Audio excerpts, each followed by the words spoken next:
Hello, मैं doctor Mohammed Abdul Rafiq, consultant physician, cardiodiabetologist, director pulse hospital Sahyognagar Nanded. आज मैं आपको वर्ल्ड हाइपरटेंशन डे, जागतिक उच्च रक्तदाब दिवस या आलमी यौम हाइपरटेंशन दिन के बारे में कुछ बातें बताऊंगा।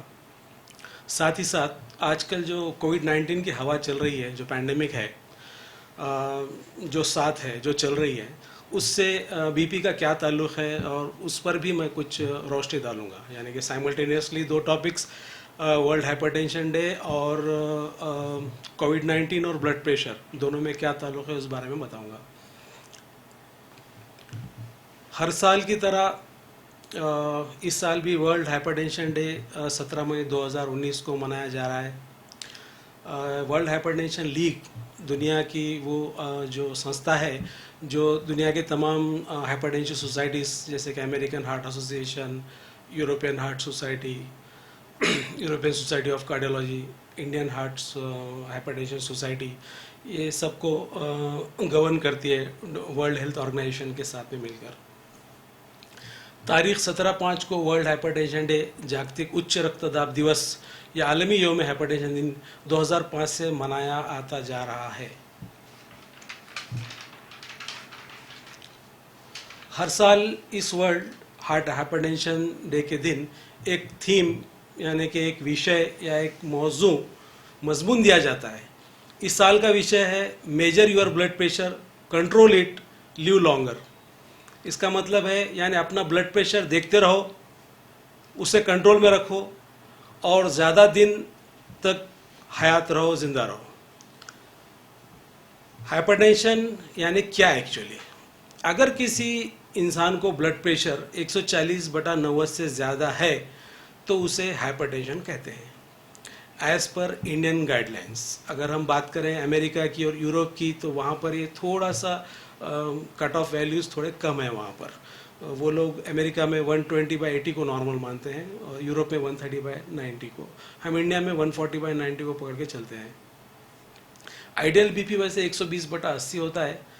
हाइपरटेंशन के एपिडेमियोलॉजी के बारे में जब हम बात करेंगे, यानी वाक़यात और फैलाव इसके हाइपरटेंशन का, और हम बात करेंगे उसके टाइप्स के, उसके रिस्क फैक्टर्स के, उसके लक्षण यानी कि साइन सिम्टम्स के, और उसके कॉम्प्लिकेशंस के, यानी कि पेचीदगियाँ ब्लड प्रेशर की, इसकी डायग्नोसिस कैसी करनी चाहिए उस बारे में बात करेंगे, और उससे लगने वाले जो ज़रूरी टेस्ट्स हैं जो ब्लड प्रेशर के मरीज़ के करने चाहिए उस बारे में थोड़ा देखेंगे, और उसके रोकथाम और उसके ट्रीटमेंट के लिए क्या कुछ किया जा सकता है इस बारे में भी हम थोड़ी सी बात करेंगे। सब में पहले एपिडेमियोलॉजी को लेकर देखते हैं कि आज की डेट में सारे आलम में, दुनिया में 113 करोड़ से ज़्यादा लोग इस बीमारी से लड़ रहे हैं, इसको बर्दाश्त कर रहे हैं। यानी कि दुनिया का 30 से 40% हिस्सा लोगों का इस बीमारी का शिकार है। अप्रॉक्सीमेटली अंदाजन हर 3 इंसान में से 1 इंसान को ब्लड प्रेशर है, एक ब्लड प्रेशर का प्रॉब्लम है। अब हम देखेंगे ब्लड प्रेशर के टाइप्स क्या हैं। इस ब्लड प्रेशर के 2 टाइप्स होते हैं आमतौर पे, एक प्राइमरी और एक दूसरा सेकेंडरी। आमतौर पे प्राइमरी बहुत कॉमन है, 90 to 99% लोगों में ये देखा जाता है। इसे इसेंशियल हाइपरटेंशन भी कहा जाता है, और इसकी कोई ख़ास वजह नहीं होती। आमतौर पे जेनेटिक या ख़ानदानी होता है या इंक्रीज सिंपैथेटिक टोन की वजह से होता है। दूसरी वैरायटी में आता है सेकेंडरी हाइपरटेंशन, जिसके कुछ न कुछ जिस्म में बीमारियां होती हैं जिसकी बदौलत ये ब्लड प्रेशर पैदा होता है। इसमें जो है आ गया अपना किडनी की बीमारी, हार्ट की बीमारी, तुम्हारे अपने फियोक्रोमोसाइटोमा, हाइपोथायराइडिज्म, थायराइड का प्रॉब्लम ज़्यादा या कम थायराइड में, या कुशिंग सिंड्रोम, या और कुछ एंडोक्राइनल प्रॉब्लम्स जिसकी वजह से ये होता है। ये सिर्फ 1 से 2% लोगों में होता है। 98 to 99% लोगों में तो प्राइमरी इसेंशियल हाइपरटेंशन ही होता है। इसके रिस्क फैक्टर्स कौन कौन से, ब्लड प्रेशर होने में कौन सी चीज़ें हैं जिससे ब्लड प्रेशर इंसान को होता है?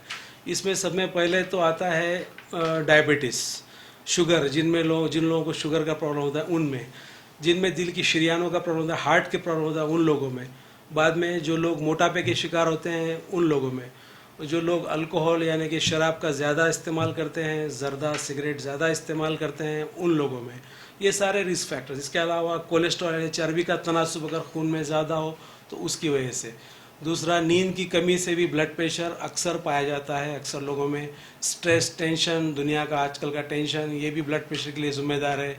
और जिस्मानी वर्जिश की कमी और फैमिली हिस्ट्री, ये भी जो है इसके लिए उतनी ही ज़िम्मेदार है। इसकी अलामतें क्या है ब्लड प्रेशर की? उमूमन ये बीमारी को साइलेंट किलर कहा जाता है। इसकी कोई बीमारियां, लक्षण नहीं होते हैं आमतौर पे, ये चेक करने के बाद ही पता चलता है। कुछ कम लोगों में, यानी कि जिनमें ब्लड प्रेशर बहुत ज़्यादा होता है, उनमें चक्कर का आना, सर दर्द, घबराहट, सांस का फूलना, सीने में दर्द, चलने पर दम लगना, इस किस्म की कुछ तकलीफ़ें, दिल में घबराहट का होना, इस किस्म की चीज़ें हो सकती है। मगर उमूमन आम तौर पे ये साइलेंट बीमारी रहती है, इसीलिए इसे साइलेंट किलर कहा जाता है। लक्षण बीपी बहुत ज़्यादा बढ़ने के बाद में आना शुरू होते हैं। ये बीमारी के अगर इसका वक्त पर इलाज नहीं किया जाए तो इसके कॉम्प्लिकेशंस कौन कौन से हैं, इसके पेचीदगियाँ क्या है? इसमें नंबर 1 पर आता है हार्ट अटैक। हार्ट पे प्रॉब्लम की सब में बड़ी हार्ट अटैक की बीमारी हो सकती है। किडनी फेल्योर हो सकता है, गुर्दे नाकारा, स्ट्रोक यानी कि पक्षघात, लकवा, बीपी बढ़ने से पैरालिसिस, इंट्राक्रैनियल हेमरेज हो सकता है, आंखों का ब्लाइंडनेस, अंधापन हो सकता है। टेस्ट कौन कौन से करना चाहिए ब्लड प्रेशर के मरीज़ ने, जिससे कि पता चले कि ब्लड प्रेशर क्यों है, किस वजह से? इसमें आमतौर पे खून के कुछ टेस्ट हैं, जैसे कि शुगर खून में, थायराइड फंक्शन टेस्ट, चर्बी का तनासुब, कोलेस्ट्रॉल और थायराइड का तनासुब, और कुछ रेडियोलॉजिकल टेस्ट जैसे कि 2D को, ECG, ये सब करना चाहिए इसके इवैल्यूएशन के लिए। अब हम देखेंगे कि इसको कैसे रोका जा सकता है इस ब्लड प्रेशर के इस प्रॉब्लम को। इसके लिए सब में पहले तो हमें अपना आइडियल वेट मेंटेन करना होगा, रेगुलर एक्सरसाइज, वर्जिश करनी होगी, कम से कम 30 मिनट से 1 घंटा रोज़। साल्ट, नमक, तेल, घी का इस्तेमाल कम से कम हो। फाइबर वाली चीज़ें, फ्रूट्स जैसे कि गाजर, बीट, मटकी, सलाद ज़्यादा से ज़्यादा इस्तेमाल हो। स्ट्रेस, टेंशन कम से कम हो। नींद 7 से 8 घंटे की होनी चाहिए। और अगर कोई दवाइयाँ वगैरह, कुछ पेन किलर्स वगैरह ले रहे हैं तो उसका इस्तेमाल कम से कम हो।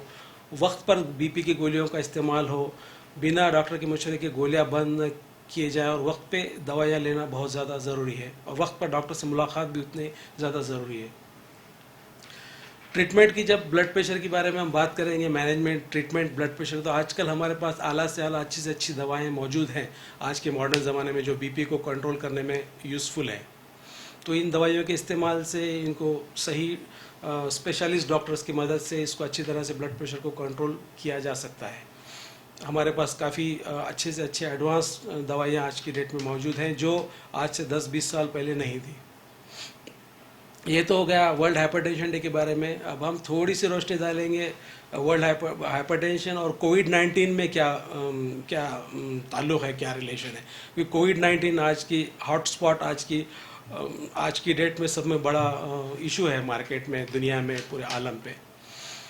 तो इसमें कोविड-19 में होता ये है कि इसका जो वायरस है, AC रिसेप्टर को अटैक करता है लंग्स में, जो कि ब्लड प्रेशर कंट्रोलिंग में काफ़ी अहम रोल अदा करते हैं AC रिसेप्टर्स। इसलिए ब्लड प्रेशर की जो दवाइयाँ हैं, वो उसमें जो आजकल जो गाइडलाइंस आ रहे हैं कि ब्लड प्रेशर की दवाइयाँ जो चालू है वही रखना चाहिए, उसमें बदलाव नहीं करना चाहिए। ब्लड प्रेशर के मरीज़, इसी तरह से ये भी देखा गया है कि ब्लड प्रेशर के मरीज़ों में ये कोविड-19 होने के चांसेस आम पब्लिक के बनस्बत 30% ज़्यादा होते हैं। उसी तरह शुगर के पेशेंट में 10% और हार्ट के पेशेंट में 7%। सो हाई बीपी के पेशेंट को इन हालात में ज़्यादा से ज़्यादा एहतियात बरतने की ज़रूरत है, वक्त पर दवाइयाँ लेने की ज़रूरत है। और कोविड-19 में हाइपरटेंशन के पेशेंट ने जो है अपना, उसका फ़र्ज़ है कि वो अपने बीपी को कंट्रोल में रखे और अपने ज़रूरी प्रिकॉशनरी एहतियाती तदाबीर जो ज़रूरी आम लोगों के लिए, वो उस पर ज़्यादा से ज़्यादा अमल करे।